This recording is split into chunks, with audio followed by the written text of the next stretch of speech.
Hello students and welcome to the Virtual Learning Network. This is session 19 for Nutrition for the Community, and here we will discuss other nutritional problems. The topics to be covered are Introduction, B complex deficiencies, their nature, clinical features, causes, treatment and prevention. Vitamin D deficiencies, which includes ricket and osteomalacia. Vitamin C deficiencies, which include scurvy and their nature, clinical features, causes, treatment and prevention. And fluorosis and letharism. Now first is introduction. There are also other deficiencies which may occur in a large number of people. जैसा हमने last के 2 sessions में पढ़ा था, उसके अलावा भी बहुत सारी ऐसी डेफिशिएंसीज होती है जो बहुत सारे लोगों को हो जाती है. Some may cause irreversible changes in the body, while others may not cause irreversible complications. कुछ ऐसी डेफिशिएंसीज होती हैं जिनसे irreversible changes होते हैं, यानी कि उनकी ट्रीटमेंट इम्पॉसिबल हो जाती है. बॉडी में कुछ ऐसे चेंजेस हो जाते हैं जिनको चेंज करना, दोबारा से रिवर्स करना मुश्किल हो जाता है. और कुछ ऐसी डेफिशिएंसीज भी होती है जिनसे इतने सीवियर कॉम्प्लिकेशंस नहीं आते. Yet, these can interfere with the normal functions of the body.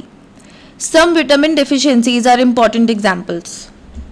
Now first is the vitamin B complex deficiencies, which include riboflavinosis, that is riboflavin deficiency, pellagra, that is niacin deficiency, and beriberi thiamine deficiency. First is riboflavinosis, riboflavin deficiency. This is a nutritional deficiency occurring due to reduced intakes of riboflavin through the diet. So riboflavinosis जो है nutritional deficiency है जो riboflavin के कम होने की वजह से होती है. अगर डाइट में riboflavin प्रॉपर क्वांटिटी में ना हो तो उस वजह से riboflavinosis हो सकता है. Riboflavin deficiency is one of the most common among the B complex deficiencies.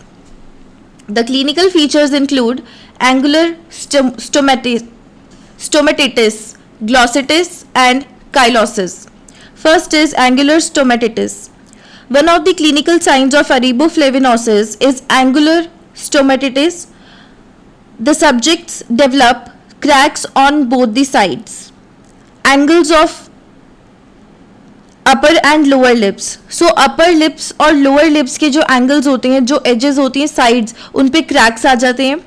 This is a very common sign noticed among children and as high as 30 to 35% of the children exhibit angular स्टोमेटिटिस.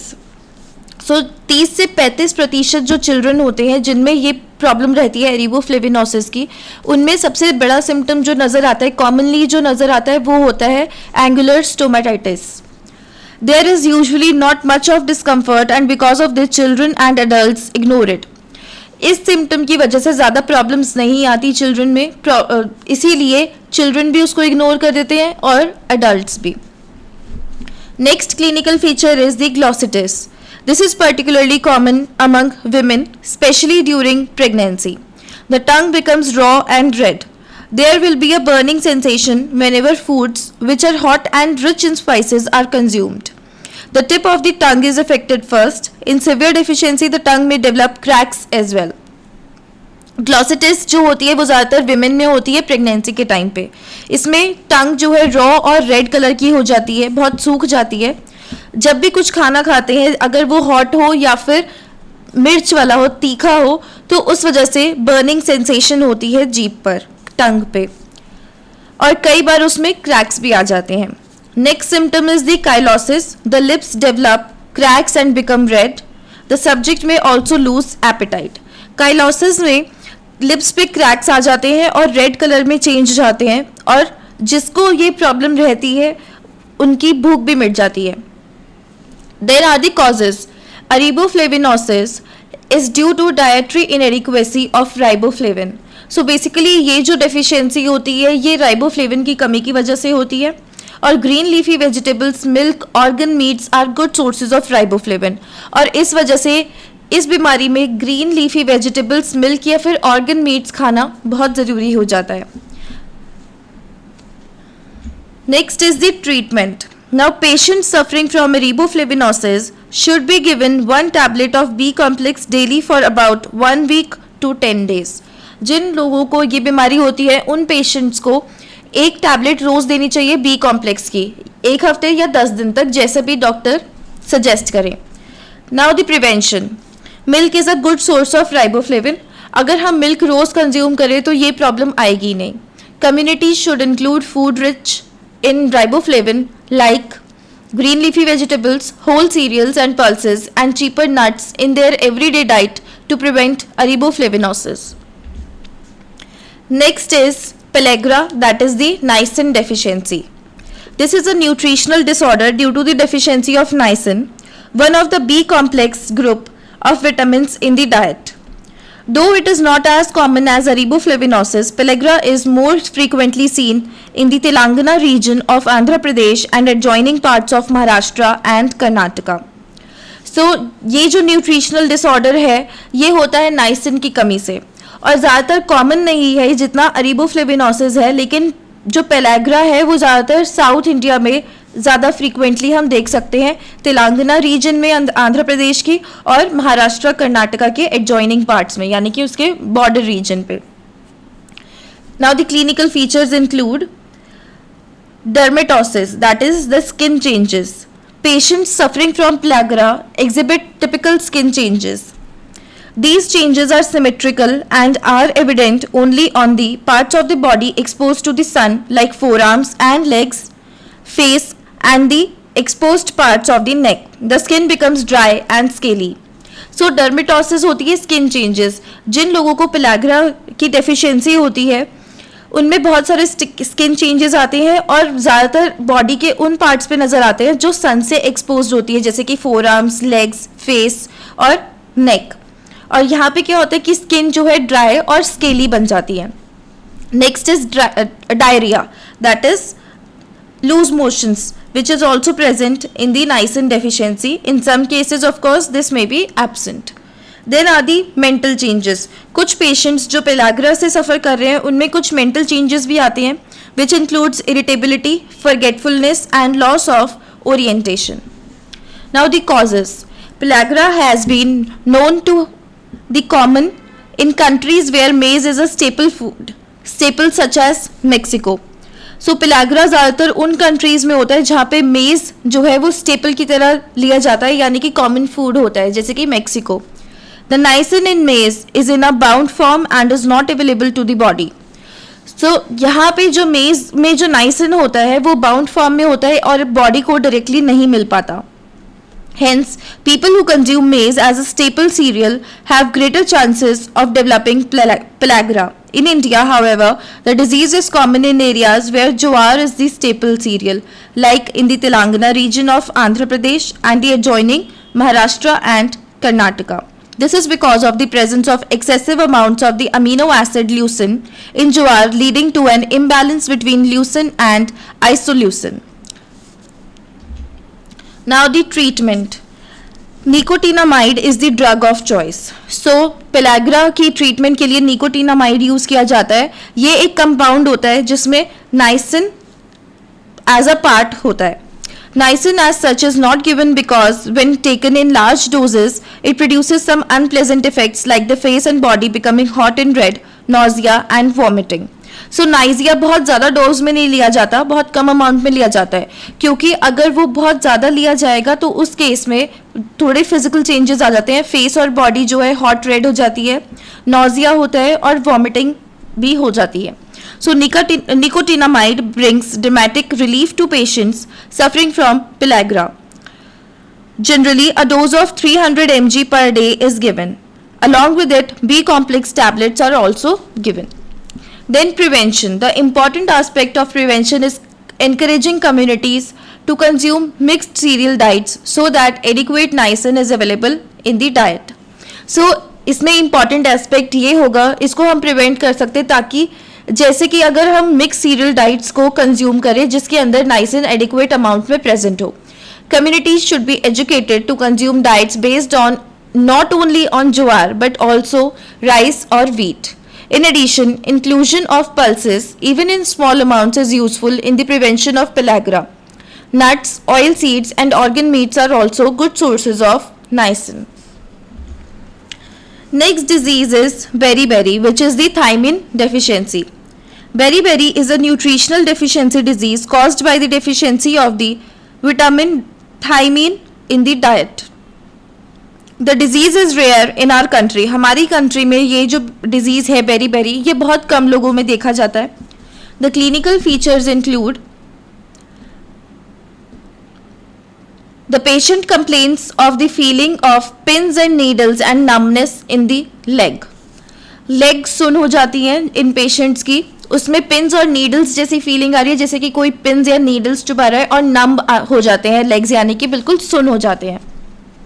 Wait beriberi is characterised by accumulation of fluid in the body. Wet beriberi में fluid बहुत ज़्यादा accumulate हो जाता है body में और body फूल जाती है. The patient may complain of palpitation that is forcible and rapid heart beats felt by the patient and sometimes of chest pain. कई बार पेशेंट्स को पैल्पिटेशन की प्रॉब्लम भी होती है, यानी कि हार्ट बीट्स बढ़ जाती हैं, और चेस्ट पेन भी होता है. The causes include the disease is primarily due to the inadequacy of thiamine in the diet. Now the treatment. In the case of both wet and dry beriberi, the thiamine should be given by injection into the muscle for at least 3 days. So thiamine injection की तरह दिया जाता है muscles में at least 3 दिन के लिए. The patient should be advised complete rest, and thereafter thiamine tablets can be given 3 times a day. Then prevention. The best way to prevent beriberi is to consume rice which is not highly polished. So best way thiamine prevent करने के beriberi prevent करने के लिए है कि अगर हम rice consume करें जो कि ज़्यादा polished ना हो. In fact, hand pounded rice is the best. We can also take steps to reduce polishing of rice while milling. This will help to prevent loss of thiamine. Now next are the vitamin D deficiencies, which include rickets and osteomalacia. Rickets is a disease of growing children in which the bones become softened and deformed due to the deficiency of vitamin D. So rickets एक disease होता है जो growing children में होता है, छोटे बच्चों में होता है, जिसमें bones जो है वो soften हो जाती हैं बहुत ज़्यादा और deformation हो जाती है उनकी, यानी कि shapes change हो जाती हैं. Osteomalacia is the adult form of vitamin D deficiency. So osteomalacia जो है वो अडल्ट्स में होती है. First is rickets. The young child in certain parts of our country frequently become a victim of rickets. So हमारी country में भी बहुत सारे छोटे बच्चे रिकेट्स का शिकार हो जाते हैं. Rickets is characterised by a range of specific clinical features which we will study later. So in the initial stages of the disease, children become restless. शुरू में जो children हैं वो restless हो जाते हैं, बहुत ज़्यादा बेचैनी आ जाती है उनमें. Muscles जो है उनकी अपनी firmness को lose करती जाती है और बहुत ज़्यादा flabby हो जाती हैं. When the abdominal muscles lose their firmness, the abdomen gets distended. The baby sits and crawls at a particular age. These are known as developmental milestones. In the case of rickets, there is a delay in these milestones. So जब baby बैठता है या crawl करना शुरू करता है वो एक पर्टिकुलर एज पे होता है जिसे हम कहते हैं डेवलपमेंटल माइलस्टोन्स. लेकिन रिकेट के केस में ये जो डेवलपमेंटल माइलस्टोन्स है ये थोड़ा डिले हो जाते हैं. फॉर एग्जांपल जो टीथ है वो चिल्ड्रन के अंदर लेट आते हैं, उसके बाद कुछ कंसिडरेबल डिले उनकी एज में भी हो जाता है, जैसे कि वो कब बैठेंगे कब चलना शुरू करेंगे उसमें भी काफ़ी ज़्यादा डिले हो जाता है, और इस वजह से चिल्ड्रन बहुत ज़्यादा वीक हो जाते हैं और ठीक से चल नहीं पाते. Now the treatment. Vitamin D and adequate intake of calcium are the important requirements for the treating rickets.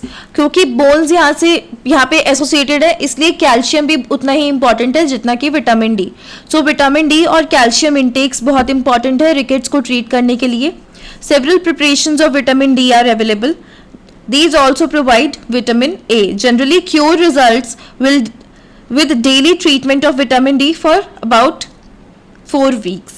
So 4 हफ्ते तक इसका बेसिकली ट्रीटमेंट चलता है और ट्रीटमेंट जो है वो कैल्शियम के साथ सप्लीमेंट किया जाता है. Prevention. Adequate exposure to sunlight is the most important factor in protecting the child from rickets.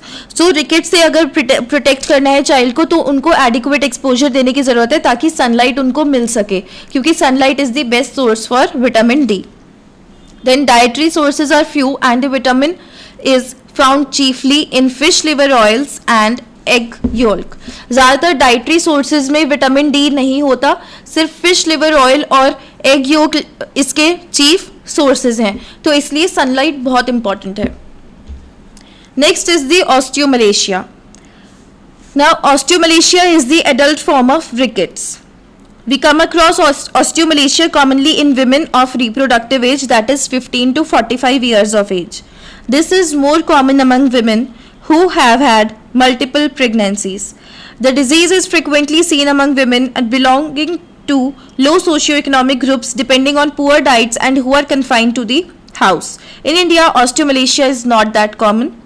Osteomalacia can also be caused by some digestive disorders which may interfere with absorption of vitamin D.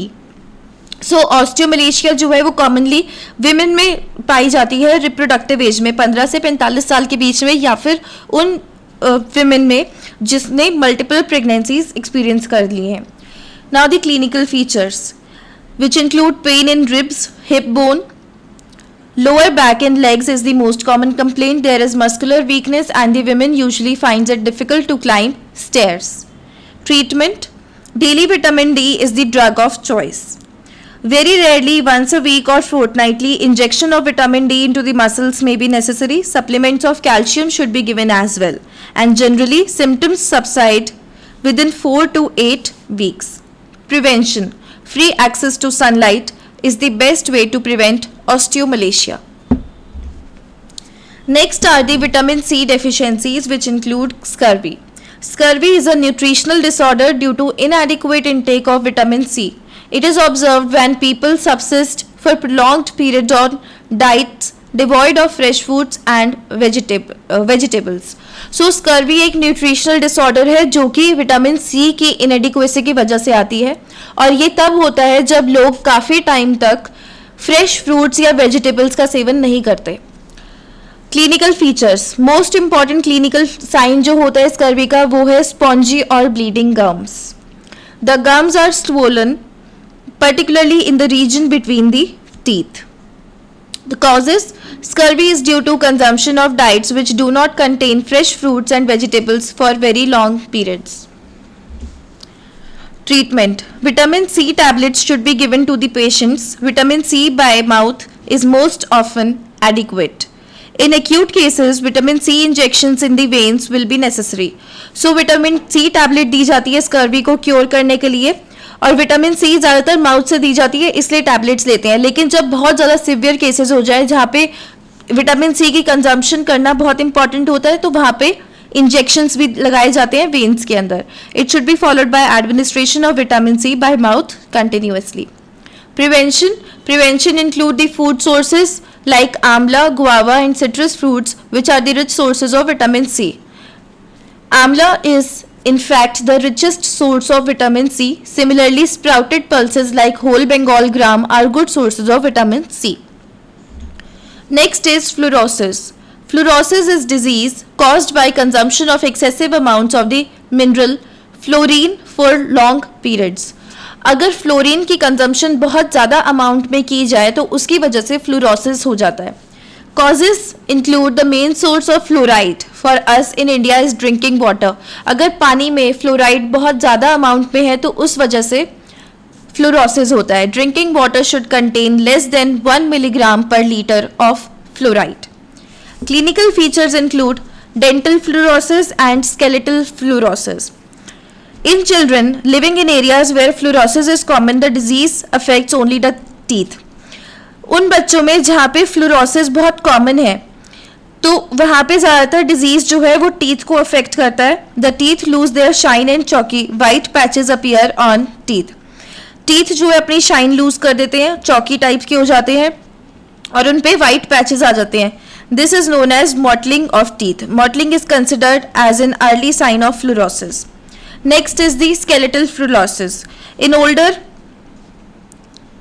individuals, fluorosis leads to changes in the bones because of consumption of excess of fluoride for prolonged periods. So जो older individuals होते हैं यानी कि adults या उनसे बड़े जो होते हैं सीनियर्स में, फ्लोरोसिस जो है उसकी वजह से बोन्स में भी चेंजेस आते हैं क्योंकि फ्लोराइड की एक्सेसिव कंजम्पशन हो जाती है. And initially individuals will have pain in the neck and stiffness of the back. शुरू में सिर्फ गर्दन में दर्द होता है और बैक में स्टिफनेस आ जाती है, और progressively which leads to difficulty in the movement of neck and back, और जिसकी वजह से फिर गर्दन मूव करना बंद कर देती है और बैक में भी बहुत ज़्यादा प्रॉब्लम्स आ जाती है. और ये जो चेंजेस होते हैं बोन्स में ये सिर्फ एक्सरेज में ही नजर आ सकते हैं. और सिवियर स्केलेटल फ्लोरोसिस में जो पेशेंट्स हैं उनके अंदर बेड रिडन स्टेबिलिटी भी they will be so incapacitated as to be completely bedridden. Recently, in some areas of Andhra Pradesh and Tamil Nadu, a new form of fluorosis has been recognized. Now, prevention. Prevention include the best method to prevent fluorosis is to consume water which has less than 1 milligram per liter of fluoride. Fluorosis को हम prevent कर सकते हैं लेकिन उसको cure नहीं किया जा सकता. इसका बेस्ट मेथड यही है कि हम वो वाटर कंज्यूम करें जिसमें 1 मिलीग्राम पर लीटर से कम फ्लोराइड की अमाउंट हो. Next is lathyrism. Lathyrism is a disease of the nervous system caused by consumption of a pulse kesari dal for prolonged periods. अगर हम बहुत टाइम तक केसरी दाल खाएंगे तो उसकी वजह से लथायरिज्म आ जाता है जो कि हमारे नर्वस सिस्टम को अटैक करता है. Causes kesari dal that is Lathyrus sativus contains a toxin which affects the nervous system, neurotoxin. The toxin causes damage to the nervous system. केसरी दाल में एक टॉक्सिन सब्सटेंस होता है जिसे न्यूरोटॉक्सिन कहते हैं और इसकी वजह से नर्वस सिस्टम ब्रेक डाउन हो जाती है, डैमेज हो जाता है. The progress of the established disease is typical and one can observe 4 clear stages. So लथायरिज्म में basically 4 clear stages होती हैं. First is the no stick stage. In the first stage, the patient will walk with jerky movements without the aid of stick. यानी कि first stage में उनको लाठी की जरूरत नहीं पड़ती लेकिन थोड़ा जर्की मूवमेंट्स आ जाती हैं पेशेंट में. Second is the 1 stick stage जिसमें एक लाठी की जरूरत पड़ती है. डिजीज जैसे जैसे आगे बढ़ता है patients can walk only with the support of a stick. Next comes the 2 stick stage जहाँ पे 2 लाठी की जरूरत पड़ती है. सिम्टम्स जब बहुत ज़्यादा सीवियर हो जाते हैं तो पेशेंट्स जो है वो सिर्फ 2 स्टिक्स के सपोर्ट से ही चल सकते हैं. And ultimately the knees are bent completely and the patients can only crawl. और फिर नीज जो है वो एकदम कंप्लीटली बेंड हो जाती है और जिसकी वजह से पेशेंट सिर्फ क्रॉल कर सकते हैं, चलना बंद हो जाता है. That is the crawling stage, 4th stage. Now here are some questions for you. First is what are the symptoms of fluorosis and second what is the other name of pellagra. That's all for this session. Thank you and have a nice day.